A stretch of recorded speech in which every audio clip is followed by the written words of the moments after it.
అమ్మాయికి పెళ్ళైన తర్వాత పుట్టింటి వాళ్ళు వడిబియ్యం ఎందుకు పోస్తారో మీ ఎవరికైనా తెలిస్తే కామెంట్ సెక్షన్ లో నాతో షేర్ చేసుకోండి. సో నా వడిబియ్యం ప్రాసెస్ కంప్లీట్ అయిపోయాక అత్తగారింటికి వెళ్లే ముందు ఇలా గడపకి పూజ చేసి వెళ్ళాలి అని చెప్పి మా మమ్మీ వాళ్ళ సైడ్ అయితే వడిబియ్యం పోసే ఆచారం లేదు. బట్ చాలా మంది చెప్తూ ఉన్నారు వడిబియ్యం పోస్తే అత్తారింటికి మంచిది అండ్ పుట్టింటికి కూడా మంచిది అని చెప్పి. అందుకే ఇంకా మమ్మీకి నేను కూడా చెప్పాను వడిబియ్యం పోయండి అని చెప్పి.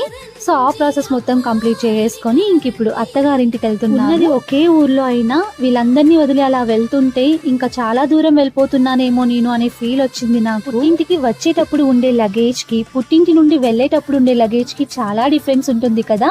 సో అలా ఉన్నవి లేనివి అన్ని మాకు పంపించేశారు. ఇక్కడ ఇంటికి వచ్చిన తర్వాత అత్తయ్య వాళ్ళు హారతి ఇచ్చి లోపలికి రమ్మని చెప్పారు.